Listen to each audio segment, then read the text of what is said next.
The Story of King Arthur and His Knights by Howard Pyle. Chapter 4th. How the Four Knights Served the Lady Gwenivere. Now, when King Arthur returned to Camelot once more, which fell upon the afternoon of the second day, he found the gardener waiting for him, exceedingly filled with wrath. And the gardener had a long birchen rod, which he had fetched thither for to punish this boy withal, one that he should have returned to the garden again. So when he saw King Arthur, he said, "Thou knave, wherefore didst thou quit thy work to go a gadding?" And King Arthur laughed and said, "Touch me not." At this, the gardener waxed so exceedingly wroth that he catched the king by the collar of his jerkin with intent to beat him, saying, "Dost thou laugh at me, knave, and make a mock at me? Now I will beat thee well for the offence thou hast committed." Then, when King Arthur felt that man's hand laid upon him, and when he heard the words that the gardener spake in his wrath, his royal spirit waxed very big with him, and he cried out, "Ha, wench! Wouldst thou dare to lay thy hands upon my sacred person?" So saying, he seized the gardener by the wrists, and took the rod straight away from him, and struck him with it across the shoulders. And when that poor knave felt himself thus in the powerful grasp of the angry king, and when he felt the rod upon his shoulders, he straightway lifted up a great outcry, albeit the blow hit him not a whit. "Now get thee gone," quoth King Arthur, "and trouble me no more, else will I serve thee in a way that will not at all be like thee." Herewith he loosened that poor man and let him go, and the gardener was so amazed with terror that both the earth and the sky swam before him, for King Arthur's eyes had flashed upon him like lightning, and those two hands with his had held his wrists with wonderful power. Wherefore, when the king let him go, he got away as quickly as might be, all trembling and sweating with a great fear. So he went straight to the Lady Gwenivere, and complained to her of the manner in which he had been treated. "Lady," quoth he, weeping with the memory of his terror, "my boy goeth away for a day or more, I know not whither, and when I would whip him for quitting his work, he taketh the rod straight away from me, and beateth me with it. Wherefore, now, I pray thee, deal with him as is fitting, and let several strong men drive him away from this place with rods." Then the Lady Gwenivere laughed. "Let it be," she said, "and meddle with him no more, for indeed he appears to be a very saucy fellow. As for thee, take thou no heed of his coming or his going, and happily I will deal with him in such a way as shall be fitting." Whereupon the gardener went his way, greatly marvelling that the Lady Gwenivere should have been so mild in dealing with that toward knave. And the Lady Gwenivere went in her way, very merry, for she began to bethink that there was soothly some excellent reason why it should happen that when the white champion, who did such wonderful deeds, should come thither, then that the gardener's boy should go, and that when the same champion should go, then the gardener's boy should come thitherward again. Wherefore she suspected many things, and was wonderfully merry and cheerful of spirit. Now that day, in the afternoon, the Lady Gwenivere chanced to walk in the garden with her damsels, and with her walked those four noble knights who had been sent thither by a white champion, to wit, Sir Gawain, Sir Owain, Sir Geraint, and Sir Pelleas. And the gardener's lad was digging in the gardens, and they paused by where he was. The Lady Gwenivere laughed aloud and cried out, "Look, look, messieurs and ladies, yonder is a very saucy fellow for to be a gardener's lad, for he continually weareth his cap, even when he standeth in the presence of lords and ladies." Then Sir Gawain up and spake, saying, "Is it even so? Now I will straightway go to yonder knave, and I will take his hat off for him, and that in a way so greatly to his misliking, that I do not believe he will ever be offended by wearing it in our presence again." At this the Lady Gwenivere laughed a very great deal. "Let it be," she said, "let it be, Sir Gawain. It would ill beseem one so gentle as thou art to have to do with yonder saucy fellow. Moreover, he doth assure us that he hath an ugly place upon his head. Wherefore let him wear his cap in God's mercy." Thus the Lady Gwenivere, though she suspected a very great deal, was yet pleased to make a mock of him whom she suspected. Now that day Duke Mordaunt of Northumber had entirely recovered from those sore hurts that he suffered from his overthrow at the hands of the white champion. Wherefore, the next morning having come, he appeared again before the castle as he had appeared aforetime, clad all in complete armour, so that this time there rode before him two heralds. And when the Duke and the two heralds have come to that part of meadows that lay immediately before the castle of Camelot, the heralds blew their trumpets exceedingly loud. So at the sound of the trumpets many people came and gathered upon the walls, and King Leodegrace came, and took stand upon a lesser tower that looked down upon the plain, where were the Duke of Northumber and the two heralds. Then the Duke of Northumber lifted up his eyes and beheld King Leodegrace, where he stood over above him upon the top of that tower, and he cried out in a loud voice, "What ho, King Leodegrace! Thou shalt not think because I suffered a fall from my horse through the mischance of an assault at arms, that thou art therefore quit of me. Yet nevertheless I do now make this fair proffer unto thee. Tomorrow day I shall appear before this castle with 6 knights companion. Now if thou hast any 7 knights who are able to stand against me and my companions in assault at arms, whether with spears or swords, or a horse or a foot, then I shall engage myself for to give over all pretence whatsoever unto the hand of the Lady Gwenivere. But if thou canst not provide such champions to contend successfully against me and my knights companion, then I shall not only lay claim to the Lady Gwenivere, but I shall likewise seize upon and shall hold for mine own 3 certain castles of thine that stand upon the borders of Northumber. And likewise I shall seize upon and shall hold for mine own all the lands and glebes appertaining unto those same castles. Moreover, this challenge of mine shall hold only until tomorrow at set of sun, after the which time it shall be null and void. Wherefore, King Leodegrace, thou hast best look to it straightway to provide thee with such champions as may defend thee from these demands aforesaid." Hereupon those two heralds blew their trumpets once more, and Duke Mordaunt of Northumber turned his horse about and went away from that place. Then King Leodegrace also went his way, very sorrowful and downcast in his spirits.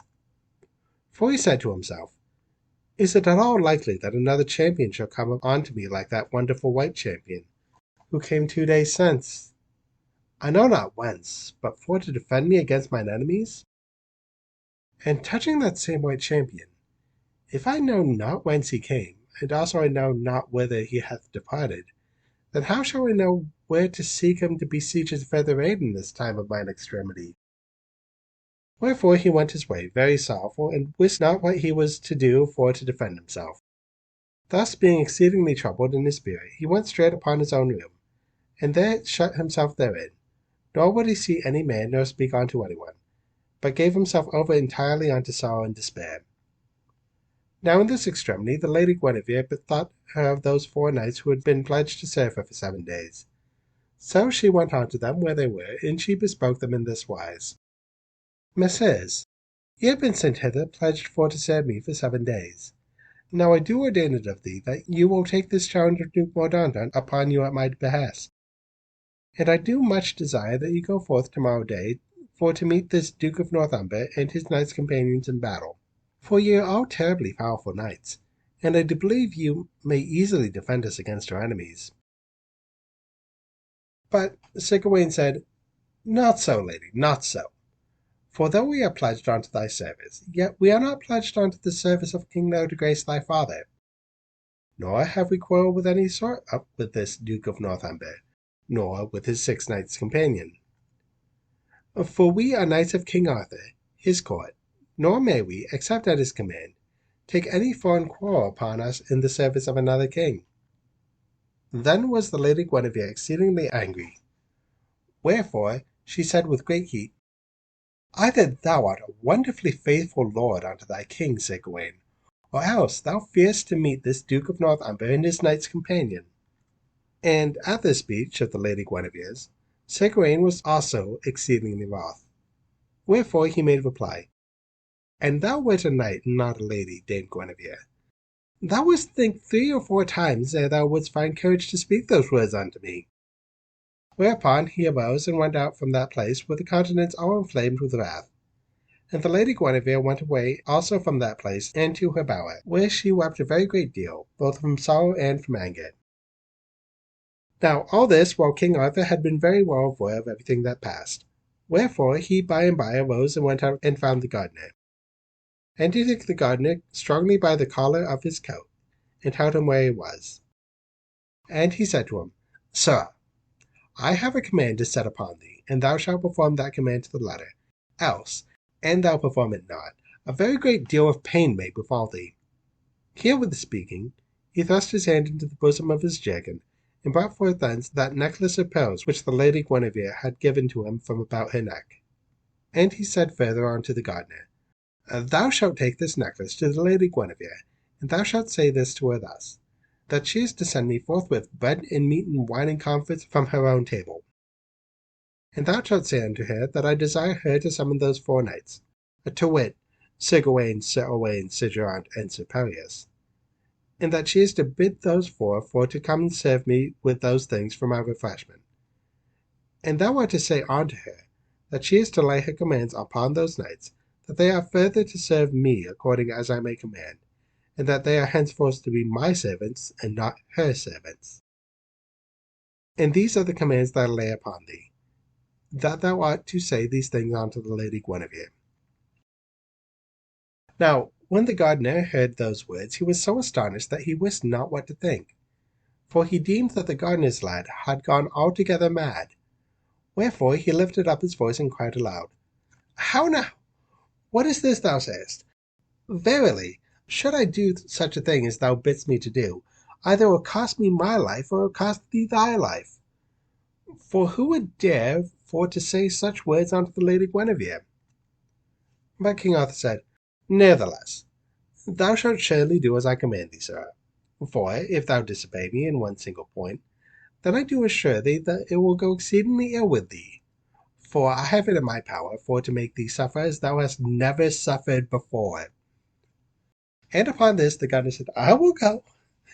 And he said unto himself, If I do as this fellow biddeth me, then will the Lady Guinevere have him punished in great measure, and so I shall be revenged upon him for what he did unto me yesterday.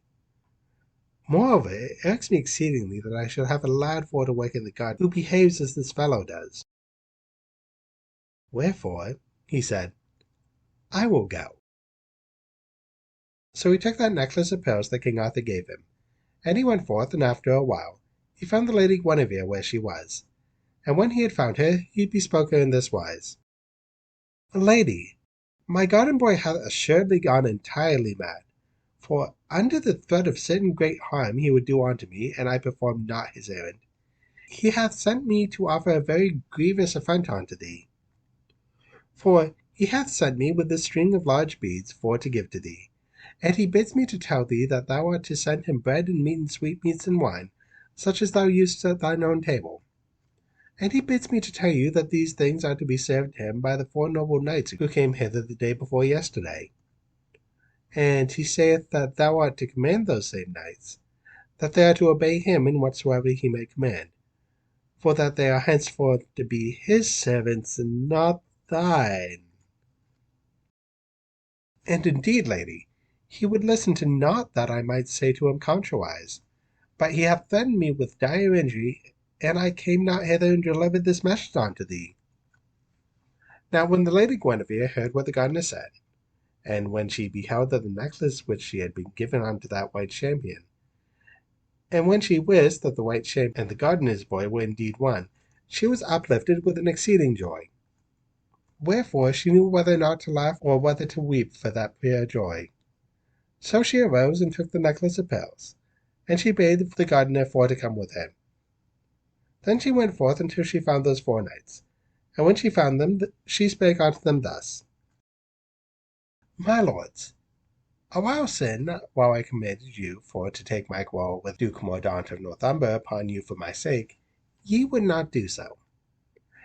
And thou, my lord Gawain, didst speak such angry words as are not fitting that one whose servants should speak unto his mistress, far less than that a knight should speak unto the daughter of a king. Accordingly, I have it in my mind that thee shall perform a certain thing by way of a penance, which, an ye refuse to do, I will know very well that you do not intend to fulfill that word which he plighted to my knight when he overthrew all 4 of you in fair combat. Now my command is this, that ye take certain foods prepared for my table, meats and white bread and sweetmeats and wine, and that ye take that food unto my gardener's boy, whose cap, Sir Gawain, thou didst threaten so valorously for to take away from him this very morning. And ye for to serve that food unto him, as though he were a royal knight, and when ye have so served him, ye are to obey him in whatsoever he may ordain. And this I put upon ye as a penalty, because ye took not my quarrel upon ye as true knights should. For hereafter ye are to be servants unto that gardener's boy, and not unto me. Wherefore ye are now to go unto the buttery of the castle, and ye are to bid the sewer for to give you meat such as are served upon mine own table. And the food ye are to serve upon silver plates, and the wine ye are to serve in silver cups and goblets. And ye are to minister unto that gardener's boy, as though he were a great lord of exceeding fame and renown. Thus spake the Lady Guenevere, and when she had spoken, she turned and left those 4 knights. And she took with her the gardener, who was so astonished at that which he had heard, that he wist not whether he had gone mad, or whether the Lady Guenevere had gone mad. And the Lady Guenevere bade the gardener to go to the gardener's boy, and tell him that all things should be fulfilled according to his commands. And so the gardener did as he was told. Now we turn to those 4 knights whom the Lady Guenevere had left, for they were amazed and abashed at the singular command she had set upon them. And when they recovered from their amazement, they were inflamed with exceeding indignation, that, for the time, they wist not whether that they saw with their eyes was the light of day, or whether it was altogether darkness. Nor could one of them look at the other in the face, so overcome were they with the shame at the affront that had been put upon them. Then up and spake Sir Gawain, and his voice so trembled with his exceeding anger, that he could scarce contain it for to speak his words. Messieurs, quoth he, do ye not see how that this lady hath wantonly put a great affront upon us, because we would not do which she this morning bade us to do, and because we would not take up a quarrel against the Duke of Northumber? Now we will indeed serve this gardener's boy, even as she hath ordained, for we will serve him with meat and drink as she hath commanded, and we will render our services unto him as she hath bidden us to do. But observe thee, we are no longer her servants, but we are his servants, wherefore we may serve him as we choose for to do. So, when we have fulfilled his commands, and we have served him with meat and drink, and when we have obeyed all the behests he layeth upon us, then I do make my vow that I, with mine own hands, shall slay that gardener's boy. And when I have slain him, I will put his head into a bag, and I'll send that bag unto the Lady Guenevere by the meanest carrier whom I can find for that purpose. And so this proud lady shall receive an affront as great as the affront which she hath put upon us. And they all said that that which Sir Gawain had planned should be exactly as he had said. So those 4 lords went unto the sewer of the castle, and they asked for the best of that food which was to be served unto the Lady Guenevere, meats and breads and sweetmeats and wine. Then they took them silver plates and platters, and they placed the food upon them. And they took silver cups and silver goblets, and they poured the wine into them. And they went forth with these things. And then when they come back to the castle, not to the stables, they found the gardener's boy, and they bade him sit down and eat and to drink.